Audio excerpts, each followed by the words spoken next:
Henry here, Silver, Oregon. Looks like a cloudy day here after a bunch of really sunny days.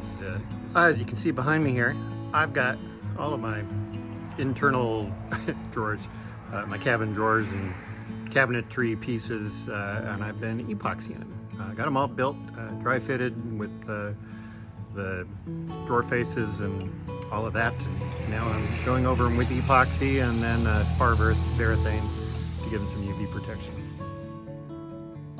And I think they look pretty good. This will be one of the drawer faces. And then I've got various other cabinet parts over here. This will get, this has got its 3 coats of epoxy on it, and then I will sand them down. Just a real light sanding, get rid of the bumps. They're pretty much going to be hidden, so the epoxy's generally for protection, but you can see they're nice and shiny and generally pretty smooth. Eventually I'm going to refabricate a tabletop that's really pretty, but this is what, this looks pretty good. This will be the table that goes in the settee. You can see it's got the mount underneath. A little more work to do on that, but generally they're looking pretty good. And then these are the cabin rails that go, roof rails that go up on top. And they're looking good. I got 1 coat of epoxy on, and we'll get another on here in a few minutes, and then we're gonna go take my dad for a drive out to lunch and spend the day elsewhere. So this will sit here and cure. Ugh, my shop's an absolute disaster. It just looks terrible. I've been building some airplanes. Got some things over there I need to cover. I just replaced the valve cover gaskets in my F-150 EcoBoost.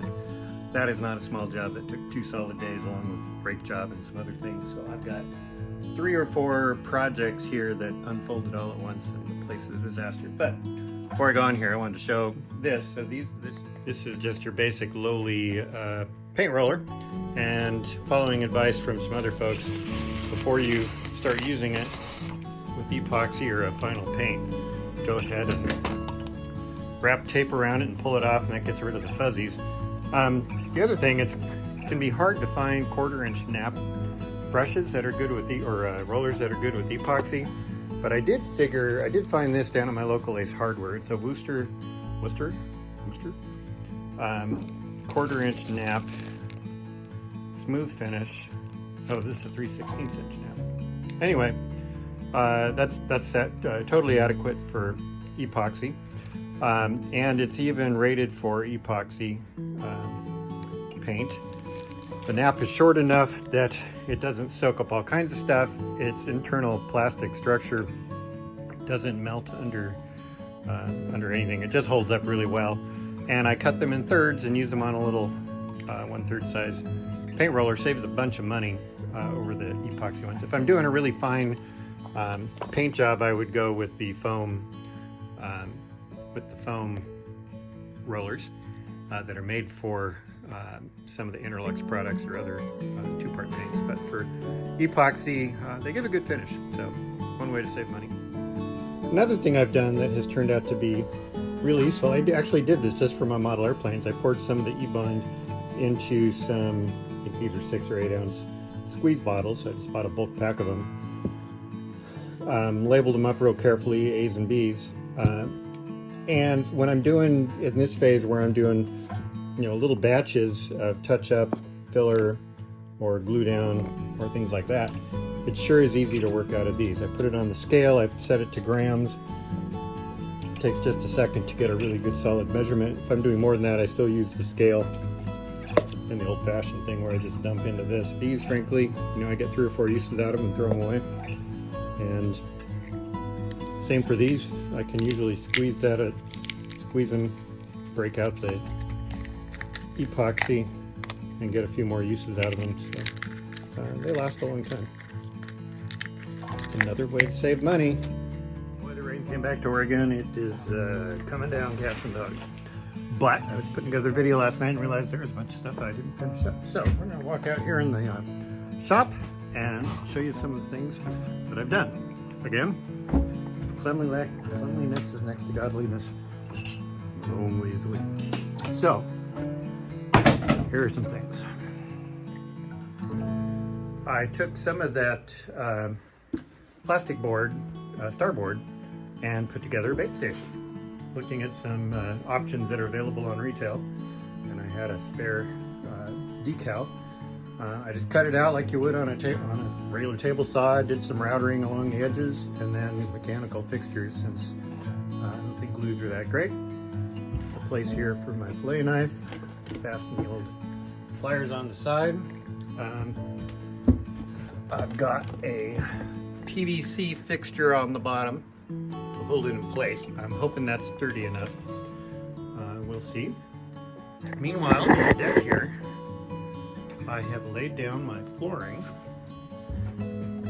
This is a painstaking process, and some of it I don't like the way it came out. So I cut all the pieces to fit. I used a router attachment, a 1/4 inch straight bit, to do some decorative stuff. I figured out through the process that you should cover the hatches first and take them straight to the edge, and then lay them down, and then put the larger pieces over the top, and that kind of helps register them into place. Once I came inside and started doing it, you can see that the lines are a whole lot better. There's a little bit of misalignment there, but for the most part it looks really good. So anyway, I'm quite pleased with that. I also came in and painted all my cabinet sides. I put the combing back on, and it's looking far better and more finished than it did.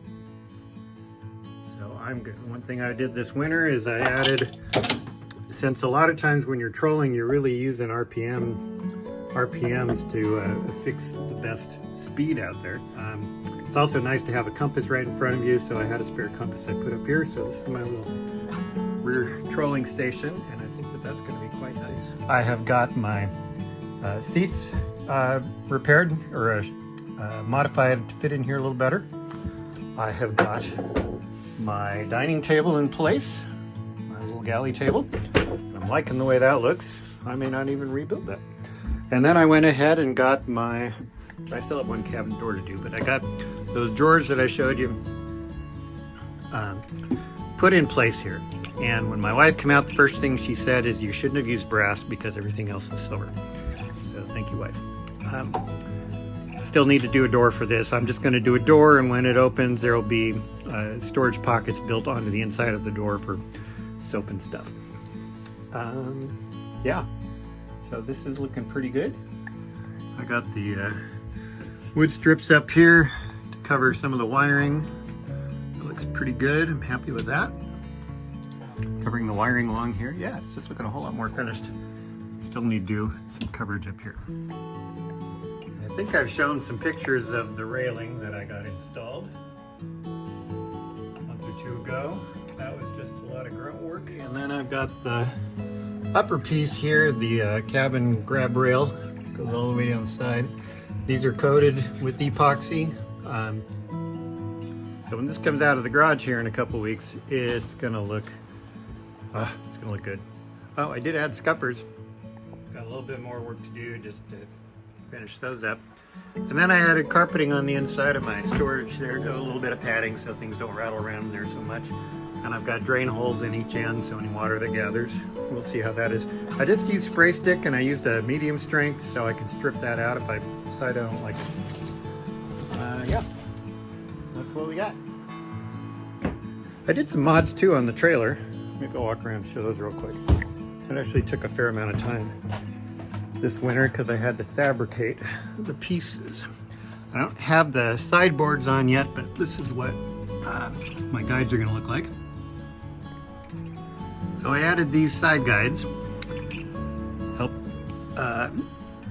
Especially help my wife when we're getting the boat on the trailer so it doesn't blow off if there's any wind. But I fabricated these and have them bolted in there. I think they're going to be great. I'll have 2x6s, 11 feet long, with deck carpeting going along there. And then up front, I have a new bow catcher. I've got a little more adjusting to do on.